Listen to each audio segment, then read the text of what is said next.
Lela, ma, on a ekolo samona boala, roga misil, naningina loba, oyekoya, heya. Kinshasa, la capitale de la République démocratique du Congo. Très chers téléspectateurs, bienvenue dans votre émission La base des patriotes. Une émission qui vous parle des analyses sur Cactus Télévision. Comme vous le comprenez, c'est le comeback de Teb Katende et c'est sur Cactus Télévision. Aujourd'hui, nous allons analyser ensemble avec un journaliste qui est très connu. Vous le savez déjà, il s'appelle Charlie Prince. Avant de faire son entrée, avant de l'inviter ici sur mon plateau de Cactus Télévision, j'aimerais vous donner quelques actualités du pays et de la musique. Donc, je mélange tout, comprenez, puis je vais vous donner quelques sources. Nous avons lancé notre œil sur l'Internet et nous avons vu les FARDC poursuivre leur offensive contre les miliciens. 9 miliciens tués et 4 villages récupérés à Lori, à Nituri. Actualité précédée. Nous dit encore si le bilan dans une carrière d'or fait un mort et 2 blessés à la fusil. Sur l'économie, importante réunion à Paris entre Félix Tshisekedi, le président de la République, et Kristalina Ivanova, DG du FMI. Sur la musique, je vais vous donner quelques actualités. La sortie officielle de mon deuxième album de l'artiste musicien Alès prévu 21 mai 2021 et Ferregola nous donne rendez-vous le 23 mai à l'Olive à 14h. Marc Alice demande sa suspension selon les rumeurs propagées sur Internet. Et comme vous le savez, il y avait beaucoup de concerts la semaine passée dans Héritier, Kofi, Fali Poupa, Sam Chito, Boropela. Nous allons aller à la régie pour vous balancer quelques images du concert de Héritier Watanabe à Showbiz.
Merci Alain BCDG pour ces images que les téléspectateurs vont se payer là-haut.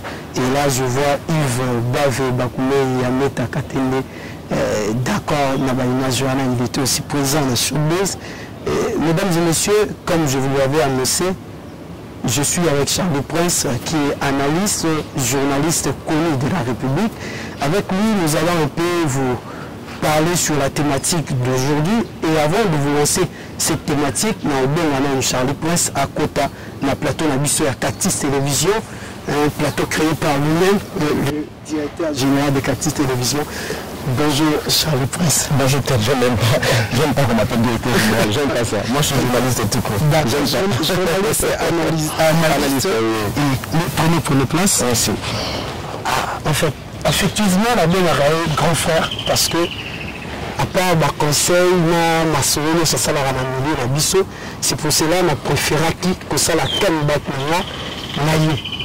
et puis quand on a plusieurs émissions, déjà on retour à Ted Katende à la télévision après un bout de temps, tu vas vraiment raison et puis ils ont raison il y a pour corriger ces questions. Charlie Prince, vous allez bien? Je vais bien Ted, merci de m'inviter sur ton plateau. Et c'est un plaisir de te retrouver encore parce que ça fait longtemps, certainement le public de Cactus t'ont manqué. D'accord. Et j'espère que les gens ont le but, les gens ont appris la Moussala. Bon, je sais pas, tu dis corriger, total à nous corriger. J'aime pas trop ces termes. Les gens ont Moussala, c'est la baraka, quand on a c'est la Moussala, ça la tia sugi, je passe il y a sugi qui est passé sur sous accueillir ainsi de suite parce que Marambo est en toujours d'ignaté. La numéro 1, la mine est en toujours d'ignaté, corriger ou corriger mon chat. D'accord. Dans ce sens, modestement, voilà, c'est bien parce que nous, à adversaire, nous sommes la concurrence donc lorsque quand tu regardes ton passé, ça te permet de mieux faire ton présent. Quand tu regardes ton présent, ça te permet de mieux préparer ton futur. Donc j'espère que ce que nous allons parler ici, et de ça, va être ce plaisir. Et je profite pour saluer Bibi Oumoté Massidek Makela. Je salue également Evan Noir, grand prêtre depuis Autriche. Je salue Nadima Vungolé, Jamais Tozoa Zéro, également Péchéri Issouka, femme d'affaires, en train de nous suivre. Pourquoi pas la première dame de mon cœur. Voilà. Temple du plaisir, Astrid Moulenda. Tosukawana, Charlie Prince, ma banque déjà, et puis la banque Poissot. BCBG en l'équipe, la Bissot en l'équipe, Bakumbo a battu Bélé. Il faut dire aussi Jordan. Il ne faut pas oublier Jordan. Jordan, le monteur, j'étais salué à tuer. Le bureau déjà à Cactus Télévision. La mission de la rubrique est Bélé. Avant thématique, avant de lancer thématique, tu as la rubrique à l'Ibosson. Les phrases artistes. Artiste, moi, le baki, mais nous, on répond ce qu'on y a d'artiste. Si on y a tu as l'accent à Bissot. Mais je crois qu'il faut un artiste. Il a dit ceci, la phrase là, quand tu commences à monter, tout le monde a les yeux sur toi et veut te combattre. Et bien, je ne connais pas. Ferregola, c'est la phrase de Ferregola, avec laquelle il n'y a pas longtemps. Et ceux des gens qui m'ont combien il y a belé. Quand pas d'artiste était, même pas la sur la journaliste, il y a eu tout ça, témoin à combat au bâti à façon tout et et Charlie Prince, nous allons parler aujourd'hui sur la contribution, c'est la thématique. Très chers téléspectateurs, nous allons parler sur la contribution de la musique et de la presse congolaise à l'éducation et à la citoyenneté. Vous avez compris la thématique? Voilà. Quelle contribution que la presse a bien apporté à la citoyenneté de notre pays?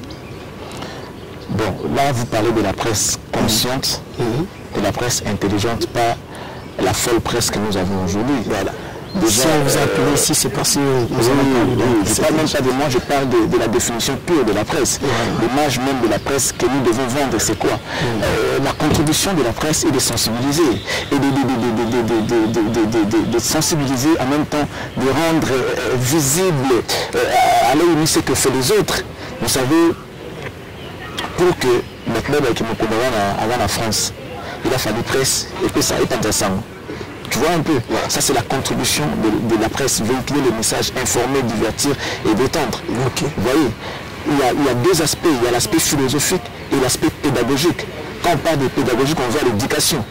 Vous allez comprendre, quand on parle de la philosophie, on voit la sagesse que la presse doit transmettre à ceux-là qui regardent la télé, à ceux-là qui suivent la presse. Donc les téléspectateurs, les auditeurs, les lecteurs des journaux, vous voyez.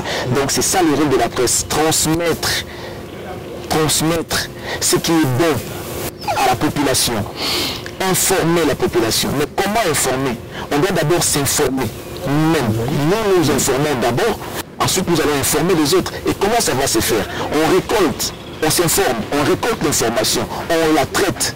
Ensuite, on la diffuse. C'est ça la bonne manière, c'est ça même la partie importante dont la presse doit faire. Et les presse n'a plus tout ça la mine. Si ce n'est la folie, si c'est la dépravation de mœurs, nous avons aujourd'hui honte, quelque part, d'être parmi les acteurs évoluant au sein de la presse. Mais bon, tout ça, il y en a encore qui essayent de faire la différence. Tu vois, ça c'était du côté de la presse. Donc notre rôle vis-à-vis de l'éducation de la citoyenneté, c'est d'informer les gens. Alors quelle information? Nous devons être équitables par notre manière de traiter l'information. Nous devons être impartials par notre manière de traiter l'information. Même si tu n'aimes pas quelqu'un, mais parle-lui quand même en bien. Tu n'es pas obligé de le massacrer ou encore de ternir son image. C'est comme le font les autres. D'accord. C'était la définition ou ce que doit faire la presse. Le rôle de la presse. Bon, parmi nos jeunes, bisopo ba jeunes, na grand frère vieux na biso presse, mingi to sel la pyramide à l'université. Bon voilà, mettre nous sur avec la presse kaka ba koti ba bandi mamu ça musala peut-être wana. Et Charlie Presse, il est la presse aux 8 ans. Et on va dans la bonne de Komaka, on se met la syllabus, on se met la livre et tout. Le moni presse, la bino, ils ont kende. Na côté mabé. Ils ont comme qu'on inversé barol, nous se sont là ça la bouée, dans ça la bouée. Et puis presse biso to koma trop Charlie Presse a rana ferré. Comment mutumiso ça a rana héritier à tamabe, mutumiso a rana général de Fao. Mutumiso a rana Chaka Congo. Donc batu ba koma mutuna. Conseil à Chaka Congo Charlie a kende parce que ferré na Chaka Congo ba son la bien. Parce que de moi-même, de moi-même, les gens qui nous suivent le savent, moi, on a hypocrité. Aujourd'hui, si un artiste qui nous a traitement plus de bonnes relations, c'est fallu, tout simplement. Carrément, on a le ballon qui a fallu. Le reste, nous a bien à moto. Pourquoi on a le ballon? Parce que les gens savent, le savent. Maintenant, on a appelé le voile. Maintenant, on a des gens qui sont des critiques. Dans ces alliés critiques, constructif, il y a pourquoi on a la négativité. Il y a des gens comme ça, même des chefs d'entreprise comme ça, même des chefs comme ça, politiques, des décideurs, il y a beaucoup d'absolu. Si on salue article comme article contre l'ambassade Yamabé, aligné pour toute sa vie. Alors qu'ils allaient État où un homme politique à cause de la montée, État où un leader à cause de la montée. Un leader, c'est quelqu'un qu'on critique. Quand on va critiquer, nous on critique, on a servi, on a rappelé, on a mis tout les oeufs, pourquoi on critique? Et qu'on permettre au fond, la brèche peut-être de haut et quitter. Grâce à la critique, on a réussi à la paix que ça n'est au matin. Quand les yeux ont servi, on a dit, c'est vrai que Dieu, alors on parle de mais c'est important. Alors on a bien. Vous avez mon allégué qui est là. La base n'est pas tout parce que la salle a des centres minimité. C'est un bon comportement, il y a un leader. Un leader a sa moto de critique à Kawi, a sa moto sur la salle de critique, il faut se servir la critique, on a pu permettre à Matamakas. Aux yeux du côté négatif, dans le monde, on a failli maillot, aux yeux, au travail, et puis ça y est, on a que ça la bola pour que l'on comprendre que tu es un vrai leader. C'est quoi ce qui se passe dans notre pays? Que ce soit les artistes et les musiciens, les leaders politiques, les leaders de la presse. La critique, donc il serait déjà eu une notion critique, c'est la critique sur l'autre, et c'est la scientifique, et c'est la constructive, la suite. Ce n'est pas un bon comportement. Preuve, on a fallu nous avons plus de bonnes relations à propos de nous, alors que j'habite, on était bien, nous avons sur tout ça, l'émission, tout ça, la mission bien. Parce que quand on a le bail qui n'a fallu, tu ne pouvais pas dire que je me sens de con. Le passe madame Obama, il y a beaucoup critiqué tout à l'heure, tout à l'heure, empereur 120 ans. Tu vois, donc on a des artistes un visa qui bat journaliste. Non, attends. Visa qui bat tout le monde. C'est la critique que il ne faut pas tenir des insultes à l'égard des gens. Nous sommes des journalistes, nous méritons le respect. La musique n'est qu'une branche au sein de la culture. Tu comprends un peu? La musique n'est qu'une petite branche au sein de la culture. Dans la culture, on trouve la peinture, on trouve le cinéma, on va retrouver toutes ces choses-là. C'est l'ensemble de ces choses-là qui constituent la culture. D'accord. Vous comprenez? Même nous, dans la culture. Peinture, sculpture, plastique, il y a la culture. Culture, il y a la musique. Il ne faut pas les gens ne confondre avec le Coran. Mais c'est pas ça qu'apparemment la culture, il y a la culture, il y a la musique. Vous comprenez? Nous sommes la presse. En termes de pouvoir, il y a Mboka. C'est la quatrième, d'accord. Vous comprenez? Donc nous pouvons prendre des décisions. Étant pouvoir, on a ce quatrième pouvoir. On doit connaître d'abord la force de la presse. Nous sommes un pouvoir, nous sommes quatrième. Vous comprenez? Après le pouvoir judiciaire, exécutif, législatif, c'est la presse qui vient. Vous comprenez? Alors, il faut pas respecter un journaliste. Et puis, si en presse, tu as vu normal, en termes de journaliste à l'équipe musicien. en termes de la logique par rapport à la presse. Moi, je suis acteur dans la presse. Presse, c'est la presse. Et musique, c'est la branche dans la culture. Voilà. Malgré tout ça, presse, c'est l'équipe culture. Parce que pour culture, ils ont fait presse, ils ont la langue. Pour culture, ils ont ça, peut-être la presse. Il y a une presse, non, il y a un mot avant de reconnaître valeur, mais il faut y avoir. Ça dépend de l'éducation de chacun de nous. Ça dépend de l'éducation de chacun de nous. Presque la valeur, d'abord, presse, c'est un tout. Il y a des acteurs qui évoluent au sein de la presse. Il y a des acteurs. Comme il y a des acteurs qui évoluent au sein de la musique, des musiciens. Vous comprenez? Dans ça, la culture culturelle, ce sont des culturels, mais à une partie. Des acteurs culturels. À une partie. Des acteurs culturels. Parce qu'ensemble, là-bas, tout, la discipline tout le constitue la culture. Voilà. Tandis que la presse, c'est ça la presse. Il y a la presse écrite, audio et visuel.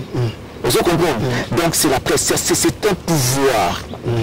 Pour ce que les amis, cette collaboration faite à la franche.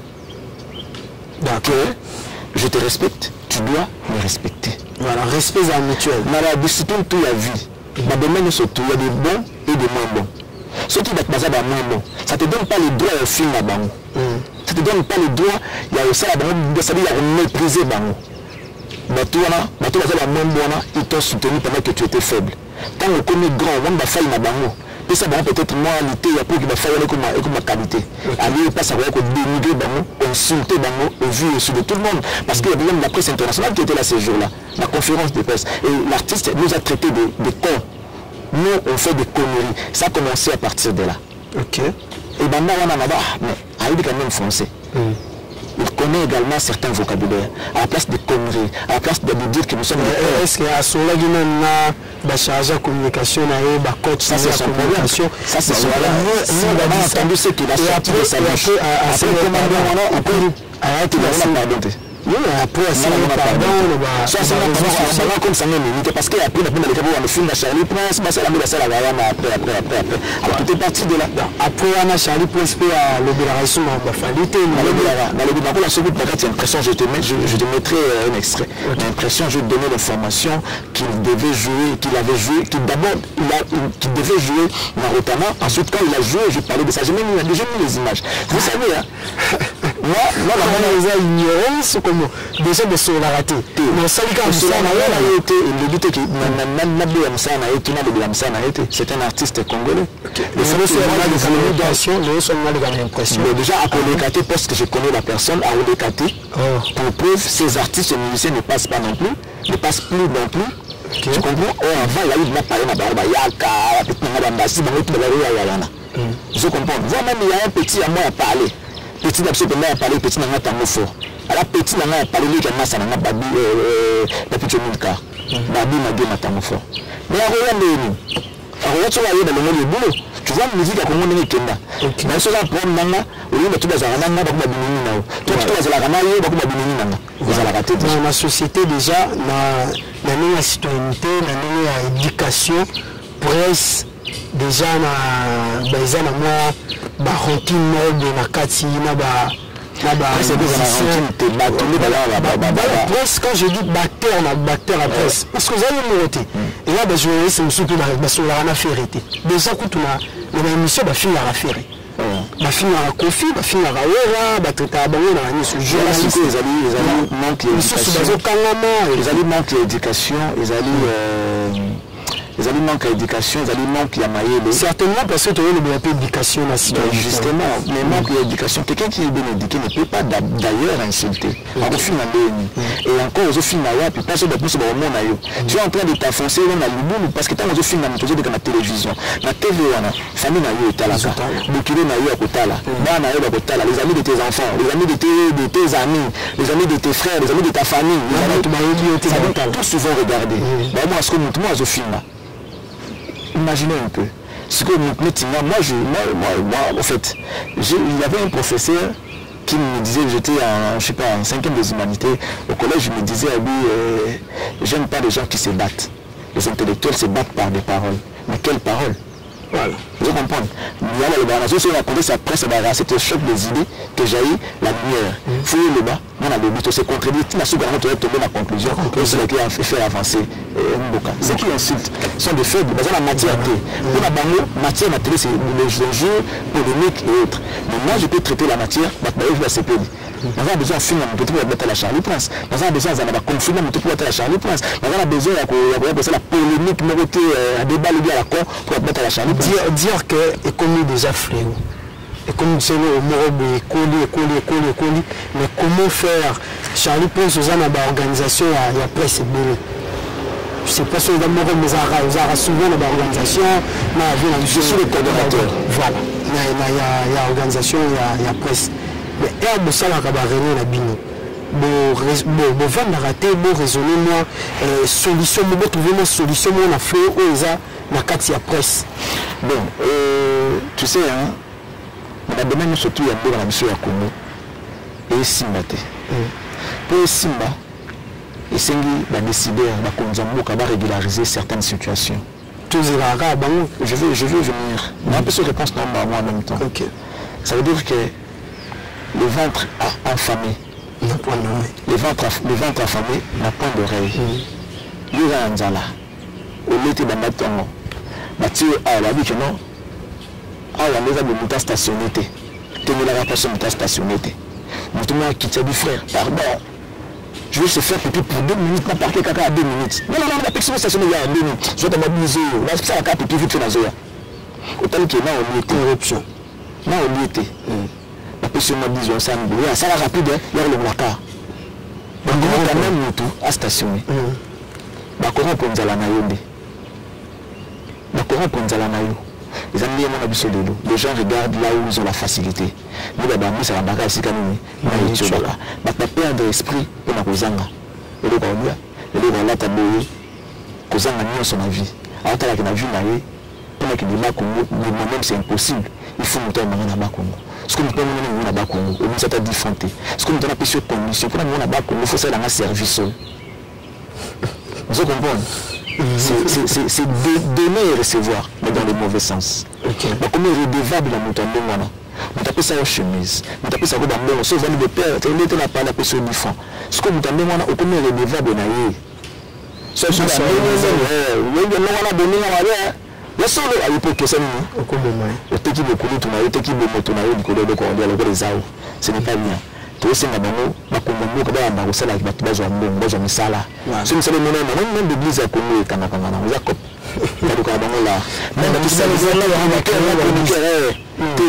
la place voilà, la chroniqueur, la journaliste, la déjà travail, pour la but numéro à bien. Il y a une mission à bien. Or, pour nous, avant que ça soit notre profession, c'est d'abord notre passion. Moi, je suis passionné de ce travail. Je peux ne pas gagner de l'argent à travers ce métier. Je le ferai toujours. Je suis passionné. Vous comprenez? Je suis d'abord passionné. Journaliste passionné de ce métier. En même ça. Voilà. Et voilà, donc, le frère Bélimana Moussala. Pour ne pas communiquer, parce que Charlie peut savoir son de la range vers Lazare à Tambola Yves Makolo, c'est que à Tropicana à l'époque, tu as la façon de ils ont la pigeon. Parce que je mettais à la pigeon. C'est qu'on a vu là-bas bureau. C'est ça, c'est quoi ça va directement voir la pigeon, puis diffuser et agiter. Il faut bien enregistrer l'émission à Bino. C'est comme tu as dit que le support, la pigeon, à l'hora, ville 17h. C'est comme à 17h, on a monté l'émission là. Dans les civilités. Une fois que parce que le journal passe à 19h, accueilli. Moi, c'est comme de l'émission à 20h, 21h. Il faut que tu aies la pigeon, au bout de ma ville. 19h, ils avaient un transport juste, et on appelle grave Baburombol. La foule, c'est 207 Touana. Ils avaient un yango. Donc, 1000 francs aller, 1000 francs retour. C'est tout ce que tu as. Aux yeux à chapeau de face au côté de 207, il y a un camouflé. Ma cassette vidéo, on a beaucoup. VHS. On est à la TV. Ils ont beaucoup de émissions de 4. Je me dis, mais camouflage, cadre, le Macédo, et le Bakate. banga victime la méthode d'embouteillage. Et quand déjà dedans 20h30, bon, au tel cas 30 minutes. Monsieur Banda. 21 ans. Vous êtes le Kitty. Et la souka, on saute bandit pour la côte, la marne, nous, la météo, pigeon. Il y a des matines, la coupe, la canne à ma couna. Au tas de 5 minutes pour la monsieur Banda. Elle peut rester compliqué sur celui-là, je sais. Oui, maman, je t'ai donné la ligne. Parce que pour oh, papa, il faut me jouer l'État. Donc, si on peut ça déjà les zones, on s'appelle la physique à deux fois, tac, tac, à bloquer la bonne Kalaki, il y a des petits musiques qui n'est pas seulement là. Ok. Mais tout le déjà aux âmes d'Awana, aux émissions de 21h, 22h, pour l'émission, c'est l'émission de qui tout est signé, l'équipe nationale, l'équipe, l'émission est signée, et bien c'est la pigeon, l'île, à mémoire. Sur la zone là, les zones là, c'est que ça, on a la maillot, c'est qu'on a la barrage qui est chez nous, on a 1000 francs. Et tu as parlé avec le chef, receveur, pardon, tu as la barrée. On a la fin de l'épée. Ah, c'est le Mali qui a besoin de là. On a vécu ça. Ok. On n'a pas parachuté comme par hasard, nous, on a carte. On a pris tout notre temps. On a pris tout le temps. Et on a autoconnu. On a fait la répétition. La bibliothèque. Oui. Le concert, on a fait le presse à l'âme. On a fait Charlie Prince. Ah, mais on va la trouver. Mas eu direito mona bangla boa sempre lá ba matina pe ba o me se na go na no shali ko sai mo so ni impression ko sai ale ya gni ga ya mususu to ba ke nzambe ya zabu ni tuta ba to ba ko mo benga nga moi je m'étais lancé un défi contre moi-même na ba là où je suis humilié c'est là où je serai élevé pour prouver na vamba mabe alors là ndiko na bien service.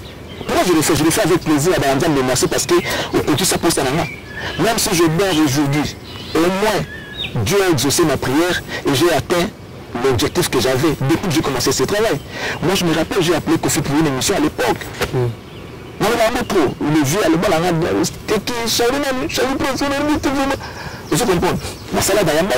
a fallu du temps. Au fur et à mesure, on a découvert que non, la carte on a mis tous les amis, de te commencer à l'émission avec adopter comme petit naï. On se comprend. Ce qu'on a tout on n'a pas parachuté comme ça. Si on dit qu'on a adopté presse, acteur à presse comme petit naï. Commission normal. Non, quand je dis petit, visiblement, c'est pas professionnel. Non, il n'y a pas professionnel que tout était. Là, c'est logique. Logique normale, c'est la presse. Là, tu es journaliste. Je t'appelle pas petit, tu es journaliste. Mais tu sais que il y a eu avant là, tu me reçois comme invité. Et je comprends bien l'invité que nous avons adopté en ITT. Tellement la carte, je parle de mon cerveau. La carte n'a pas été dit tout les années. Tout ça, la reste de l'émission. Moi, je n'ai jamais été petit à mon tour. Je ne possible pas la rater. Si l'erreur de faute, comment on a été dans le moment de l'Inapo, il y a dit, ah, la vitesse était le gros abus de Kenabé. Voilà. Pas de idée, tout est moi, je suis comme ça. Je ne suis pas complexé, non, pas moi encore complaisant. Ok. Et parlons de la musique un peu. Charlie Prince n'a pas commencé à. Na 60 places musique ta biso bene ko robeta makasi obeti tourna Afrique tubi nzembo ya Kabasele Grand Calais aimba indépendance tchatchebe ko tourna Afrique ba années 60 ezaki ba nzembo moko ya ba événement ba musiciens ba artistes ba beta masolo ba événement et ba faits sociaux na mbobele mais lelo à partir de l'année 90 tu es Kaba Augustine, tu es Kaba Banze Mebele, Banaba fait de l'amour, tu es Banze Mebele, Oyo, focus sur la femme. Il faut échanger. Artiste a souffert, il y a beaucoup d'artistes. Il a souffert, il y a des solo, il y a des quitté, il y a des moments, sans le rappeler, plus encourager à Bagel. Voilà, on peut se conseiller. Peut-être que tu vas comprendre, on peut s'y conseiller. Mais les musiciens, on a focus sur moi si. Donc, moi si quand je parle de moi si, quand moi si, ma corps, mais comme ma corps à moi si, moi c'est Nazabé, et tout, c'est moi. banzembo eza isu baindépendance te banzembo eza isusu banzembo zaire oyo te ya mona biso abeti masikini banzembo elongwa na baévénement elongwa na bafait sociaux ekoma sur femme tandis que bakemba déjà autre temps autre mœurs voilà autre temps autre mœurs sur ce na aussi ça va côté wana pour continuer pour na yebe ko kota wana autre temps autre mœurs sur ce ba musicien na biso na citer la question na pour eza question na lisolo directement ba musicien na biso ba kemba ba ko beta ba musique ya ba conseil te pour lelo ba mo yendo la musique parce que ba tika internet te ba okende ba kufa lelo so de beta lisolo ya grand calé parce que yenda indépendance etika là mais tu beta lisolo ba tu musu te pour yendeli moi si ya Charlie Prince non mais le problème n'est pas là la musique ya kala la musique ya kala le bana bana ya pembe on a l'état voilà bana la subvention à l'état. Moi je me rappelle Franco, Verkis, parce que même pas président de la République. Le président Manzan Malolo, ils ont insulté. Moi c'est le projet de faut la mode de Yimoko, tout ça à fond FPC, fonds de promotion culturelle. Après ça la télé retenue na Yokaka. Entre guillemets, après ça la télé ôté. Ah, il faut vérifier. On a le dit même na Yokaka. OK. Après ça la télé ôté. Donc tu as un projet qui a lié la culture, il faut savoir avoir fort dans le monde. Et comment est-ce que le message pour la musique et de là vous la passion un peu business. Au lieu de m'écouter deux lignes d'abord à tout ça et tout ceux qui osent foutre maté. Donc du coup coca ça la orienté pour preuve parce que je suis dans la coupe de tout le monde la télé musique des la bangaté de comment la bangaté pourquoi parce que la bangaté va soutenir la musique. Ce sont des gens qui soutiennent ce que les artistes font, ce que les musiciens font. Et donc comment dire pour se retrouver il faut que la montuze avant ils allaient bien monter. Après, on a dit le Zamba, Zamba, Zamba, Zamba, Zamba, Mokilingo, Yanyama. Vous avez dit Zamba. Ayembi Zamba, ayembi nature. Ça n'est pas succès. À l'époque, on parlait de la musique. Aucun audition de la musique qui ne peut pas se retrouver. Parce que à l'époque, ils ont foutu dans le terrain. Tout le monde, tout ça, ils foutent à rater presque. Ce n'est que Koufa, parce que le secondaire, pour une raison. Les artistes d'aujourd'hui, il y a un monde qui a moins avance sur le plan matériel, financier, que l'artiste à Kala. Il y a peu de se retrouver. La plupart de Koufa sont là. Parce qu'il y a une musique qui a passion. Passion est bien bon côté. Quand bien même que se retrouver, ce n'est pas tout le monde qui a Koufa Piaka. Nos anciens léopards, c'est parce que les musique il y a passion, il y a bonté. Mais nous, comme nous autre temps autre merci. Comme il faut tout ça on a d'artistes kaka, même si on changer thématique. Là il a ils appellent la santé voilà. Quand bien même qu'il y a un pays, nous les États-Unis d'Amérique, la santé dans le monde normal, dans la culture là-bas. Nous, c'est quoi le karaté. On femme, la femme, elle est adorable. Elle donne naissance, elle donne façon. Après ça la vie. Si on a besoin de moi si, là m'a bêté. Si on a besoin de moi si, ça m'a bêté. Moi c'est pour le respect. Libala, tout le sang, maman. Merci mon souci, vous avez comme la tête. A connu que la famille, a connu que la caméra, pas y a ce qui est dans la pays, tu comprends? À un site, à un moment, de la sanité. Après ça, moi, ce conseil, si vous avez moi si, il y a un mini à cause de la libala. Tu comprends? Voici un monté ce qui dit la luna et le qui, mon colombo sous ce que dit mon camarade, mon balina. Voici un bon canal au coup de tête. C'est un respect, c'est tout ce que nous demandons. Voilà. C'est une sanité, tu peux respecter. Si tu veux honorer une femme, bien comme ça y est, parce que ce n'est pas beau caca. Maintenant, comment faire avancer le pays? Parce que c'est aux Zongi ici, mais total en Afrique, la histoire, une histoire à apartheid. Yvonne Makeba, elle est musicienne, elle est chanteuse. À télémissa l'histoire à partir de Afrique du Sud pays la liberté là c'est parce qu'elle chantait déjà quand vous avez la journaliste quand vous avez l'analyste quand vous avez la DG quand vous avez la Moutounio quand vous avez président de la République Moutounio c'est la musique vous avez joué à Moutounio football vous avez joué au belé attends la coupe de match ma bête a ramené ballon ma ligne à raconter le match mais musique ato oyoka rap te bon on va sortir musique ebele ato oyoka rap te ato oyoka ndombolo te rumbo oyoka ngo salsa oyoka ngo ato oyoka pe la parole la musique te mais musique yango beaucoup ça peut musique obere bazana mo clé ya mboka te. Voilà. La musique te dit on a la branche dans la culture. On doit accompagner la culture. Mais et puis si moi la musique c'est quoi les a partout. La musique adoucit le mers. Voilà. La musique adoucit le mers. Parce que la tension les amis. Parce que la tension les amis. Musique il y a qu'à prendre au ça. Musique à cause de Kambila perdu dans mon robot qui vient te traduire on a le hymne pour le cas on manama. Bah dis moi quoi mata kumama c'est biblique. Il faut adorer Dieu. Dans l'adoration, dans la louange. Dans la parole, dans les scènes de Christ, à traduire en Nzembo. Parce que vous allez mieux prêcher dans Nzembo que à côté c'est vrai. Mais dans notre c'est pas une décision. Ça ne revient pas aux artistes de prendre des décisions. Les artistes doivent accompagner vision Yamboka. C'est dans le monde là. Lorsqu'on parle de la démocratie, on va accentuer la démocratie. Démocratie, vous comprenez? Le commencement de Kinshasa, vous comprenez la démocratie, parce que tu dis toujours que l'État, il y a démocratie, il y a démocratie. Il faut toujours faire un peu la solo. Vous comprenez? Donc, la musique, c'est pour accompagner vision à l'État. C'est pour la décision que peut mourir de la forme musicien. Non. Donc, ça peut charger la musicien. Parce que comment que non, parce que qu'est-ce que les artistes sont à la fois? Voilà, là c'est le plus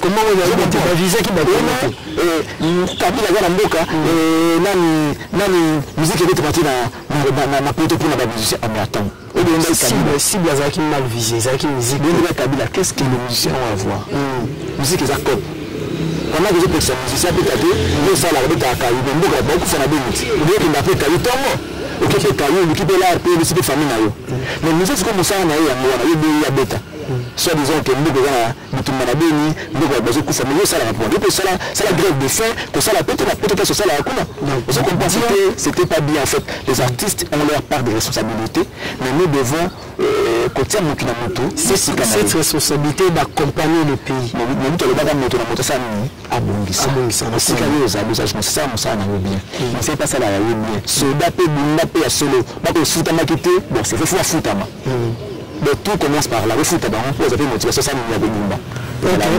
d'accord nous allons maintenant aller dans la thématique ya souka parce que il y a des thématiques basées sur le fond et comportement et d'artistes na biso est-ce que ceux qui sont malamu to mettre maboko ceux qui sont maboko to lukako recadrer to ko bongisa quelque part na analyse na biso to ça aller Charles Prince qui nous a VIP na concert avec tu atadab ça qui na ba honorable Pacho Panda la qui na ba Yves Bavia Notabakulo na la trésor na ba Nescatenet là le ba toujours que je suivrai et je le resterai. OK. Là, c'est la sambanté. Soit la ligne devant la ligne, soit la ligne. J'avais dit au cours de mes émissions que je vais acheter des billets. Il y avait des billets de 50 et 100. Dans le cas qui je vais soutenir l'artiste. Mon rang est en excellence. Là, il m'en somme d'un billet à 100. Quand bien même que j'avais la possibilité d'entrer, rien qu'avec mon visage, avec le chapeau ou bien la casquette que je porte, la presse. Notamment, ça n'a pas été. C'était européen, mais je vais acheter. La pas de bâton dans la lettre, la sécurité, tout le monde. Ah, bon, je suis bien $100, mais c'est ma façon de soutenir l'artiste. C'est ma contribution. Si on peut s'hériter $100, on n'a rien. Mais le fait que la somme est billet, ce concerne une qui par exemple $1000. Donc, 100 900. Donc, on a acquis 1 million de personnes qui ont contribué pour hériter comme ça $1000. Vous comprenez? Pour moi, je m'estime erré. Quand ça a réussi? Oui, quand ça a réussi, mais il y avait un peu de petits pépins par rapport à l'organisation. Le billet qui était vendu à $100 comme la VIP. Beaucoup de gens qui ont acheté des billets à $100, les gens passent à vendre. Ok. Table réservée, mais finalement, table réservée, toutes les tables étaient réservées finalement. On s'est retrouvé debout avec leurs billets VIP $100. Réussi pour l'artiste parce qu'il a plein à craquer. Parce qu'il y a des gens qui étaient debout mais billets à $100. Parce qu'on vend des yates, donc on est comme dans le monde les Kézantes. Bravo. S'il vous plaît, voilà. On a la table de la. Donc c'était bien, il a reçu, le monde était au rendez-vous. C'était bien, mais seulement côté on a fallu mais la ça l'organisation bien. Il faut estimer que tu as combien de places à côté VIP. Tu as quand même des billets par rapport à la place où ils ont. Et puis VIP fait VIP. On a mis l'organisation VIP en complément théorique artiste avant de battre.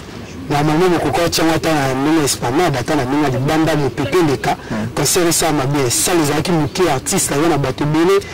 Moi,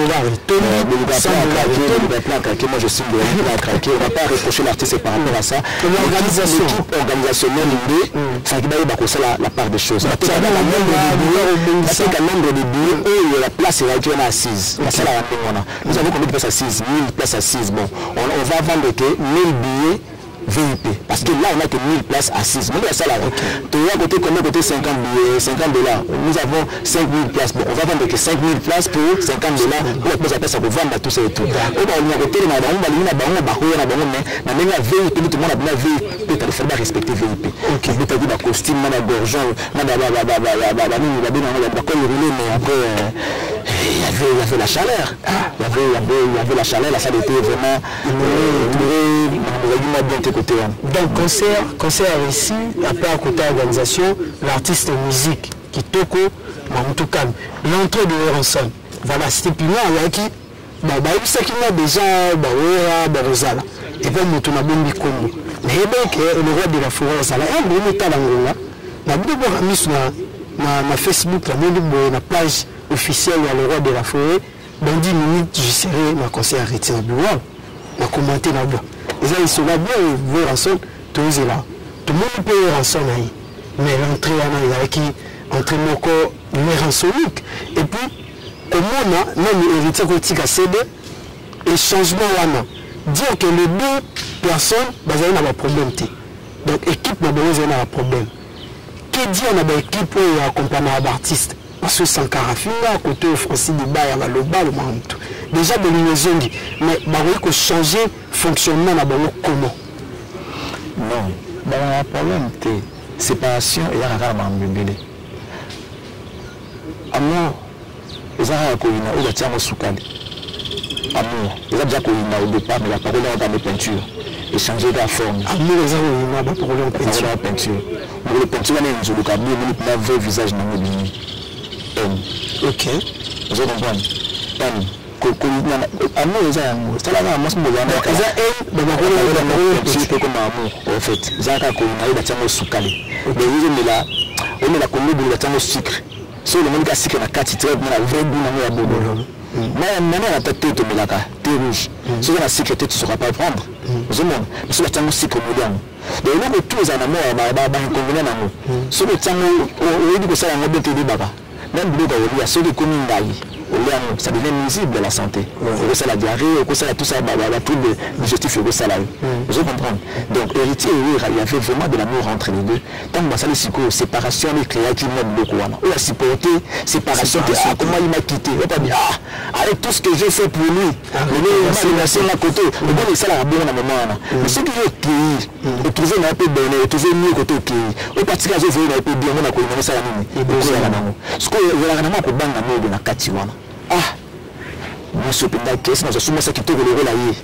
Est-ce que vraiment parce que dans autre place na kébo, moi c'est na kébo, moi je le relève là, ça qui peut babé militaire, ça peut comment aller remonter, ça qui pousse malade.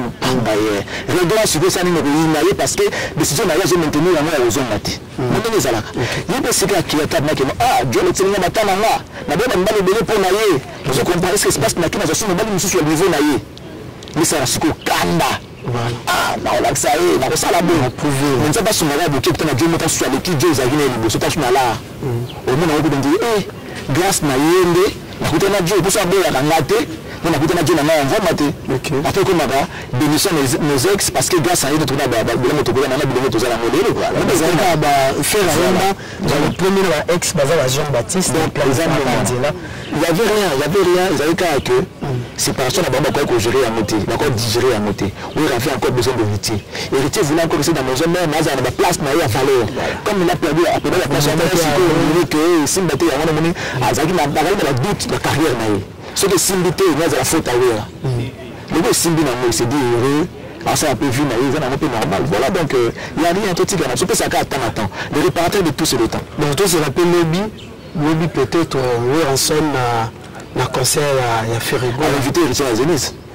Héritier à Zénith. Tout le monde a dit moi Covid en 2021, na février invité. Après si nombre et tout, et ça na Catis télévision les comme Hollande. Mais on parle de Ferrigo là, on est en l'hiver. À Romain ça peut rester. Le 23 en l'hiver. Est-ce que faut ça ramener dans ce salon? Faut pas commencer à m'amener dans le salon. Parce que tout le monde les autres le bien. Dans la marée, est-ce qu'il faut qu'on rappelle ça là maintenant? Peut-être que c'est non. Ils ont des choix. Choix na yo. Tout va goûter na yo ko choix na ngate. Tout va choix na ngate ko za ba goûter na yo te. Héritier a choisi de adapter wera. On parle de la famille, voir ensemble, j'ai des familles à faire. Tu vas te souvenir de l'époque où Ferré a intégré le c'est Gilles qui était le président. Mais le départ a été parti de là. C'était déjà depuis l'entrée à faire le dernier fils de Wenge. Il a été encadré, il a été dirigé par JB, avec le Wera comme administrateur et tout. Mais le président était d'abord JB. Tant dans cette dislocation, il a côté Wera. Il a connu le deuxième président de la vie. Après, il a nommé maison mère à Kenda puis des marquis. Ça des marquis. Donc, comment on appelle JBT, comment on appelle Ntoupé, comment on appelle Wera. Ils ont m'habité. Mais il faut arrêter quand les gens de la Wera. C'est fait pas de ma part Wera. Non, moi, c'est bon, qui n'a pas donné la comparaison, et comme tu as peut-être sous la Nakati. Bon, c'est quand tu dis ça, il y a des sacrifices, des choses qui font, et c'est la BNDT. Ah, moi, je retire de la Wera. Il y a des exemple. Ils ont exemple, moi, bien. Ils ont exemple. Ceux qui ne l'ont exemple. Ceux qui ne l'ont pas un exemple. Ça, ce n'est pas un exemple. Exemple, c'est un nom on a été. Héritier a invité. Et c'est exemple. Suivre le bardier non plus là. C'est exemple. Écoute, non mais attends. Comment on a eu ils ont événement matin. Comment on a eu un concert à Héritier événement matin. Ah, on s'attendait. Ils ont déjà été sur le même. On s'attendait pas à nous. Ils ont été surprises, mais ça a été surprise. Ils ont exemple une surprise. On a eu quelqu'un qui a dit ah. Il a été des surprises. Ils ont exemple de la surprise. Ça a été public, qui a gratifié dans nous. À bénéficier dans la présence à eux ensemble. Et puis regarder bien. Déjà, si l'intérêt de guerre, on a passé dans le bien, on a reconnu la valeur à eux. Vous comprenez? Ah voilà.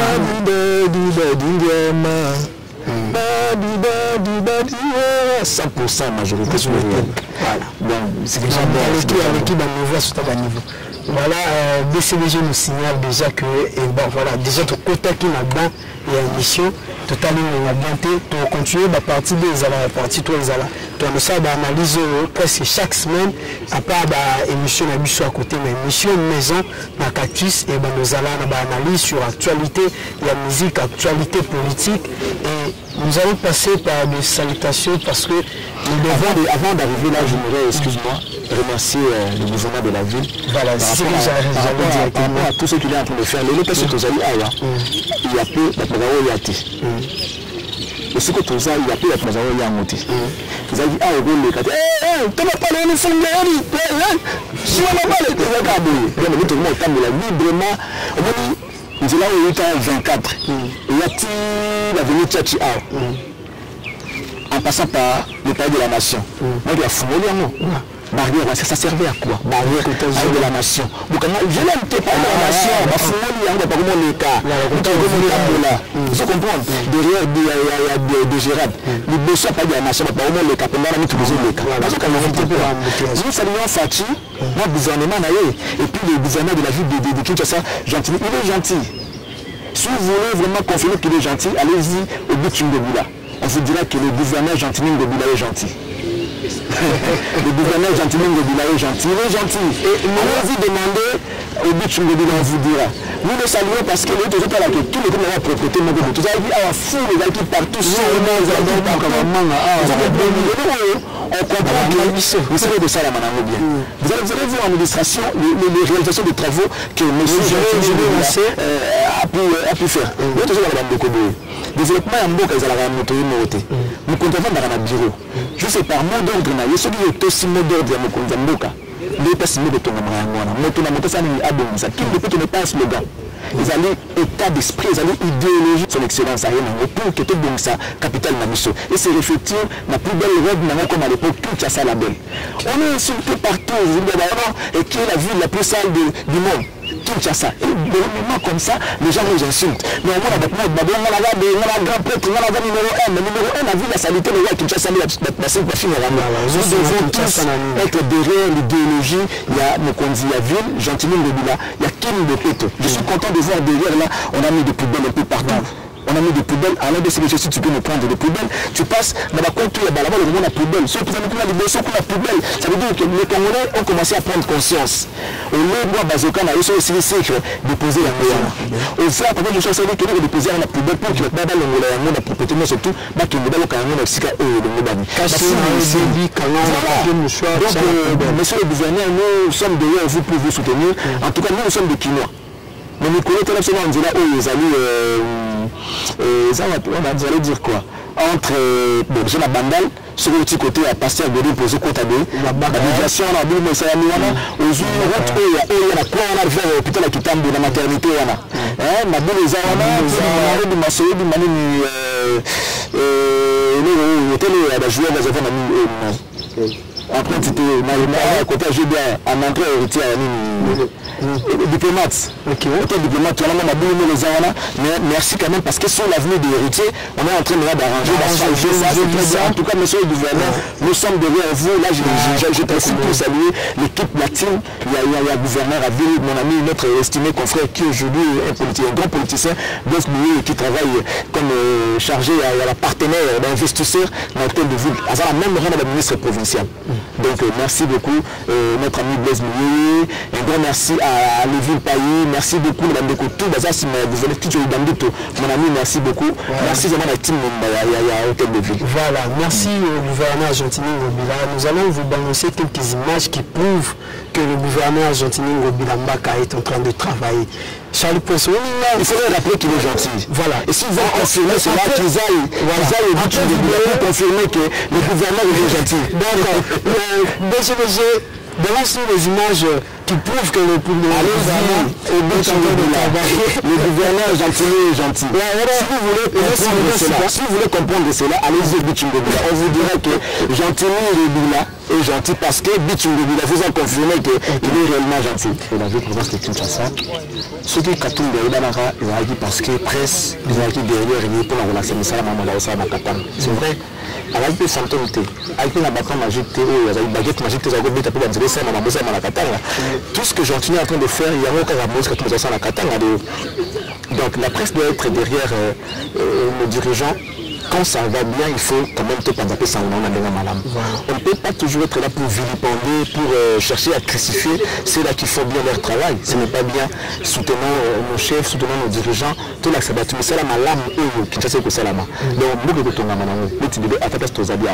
un beau cadre. Congo Brazzaville, les gens sont en train d'apercevoir. Donc, quand tout ça, il y a arrêté. Surtout à l'est, comme il peut bien, comme il peut propre. Il n'y a pas que la salité, il dit là où il et côté ce qui va puis la famille de la tête qui sait sur une nzela il est ça et donc ils c'est pas bâti ba comme ma taxi ba taxi ba ma colo pour la victoire ba donc merci beaucoup au gouverneur. En tout cas nous sommes derrière vous pour montrer au peuple congolais ce que vous êtes en train de faire, mais surtout Kosuka Ramate il faut percer nous allons à pas de la. D'accord, moi je vais saluer Yves, on peut ça,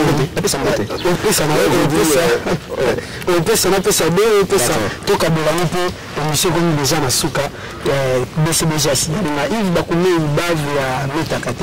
je te salue là où tu es, bon séjour à Kinshasa.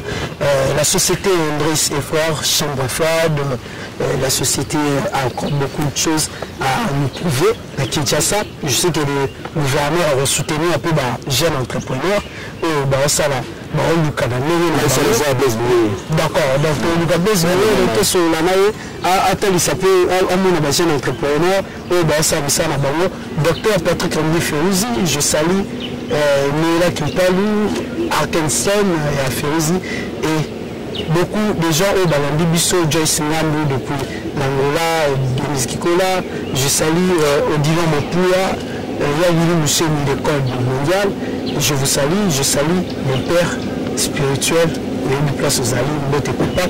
Charlie pose quelques dédicaces. Merci beaucoup, mon ami et frère. Merci à Yavili Mouché, Code mondial. Voilà, parler. Donc, il y a un parler. Merci beaucoup, Naïe.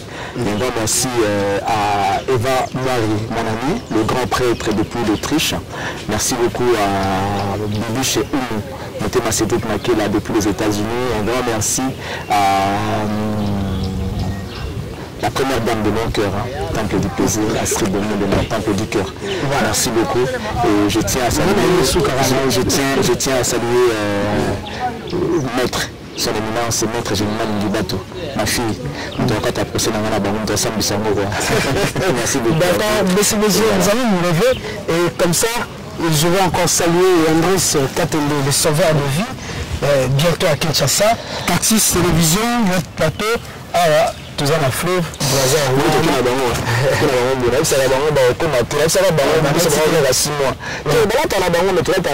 c'est 6 mois déjà.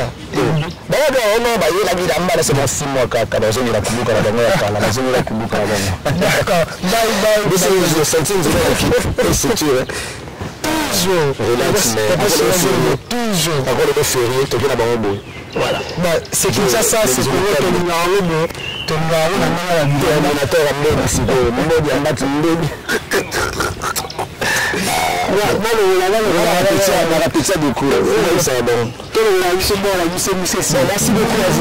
beaucoup.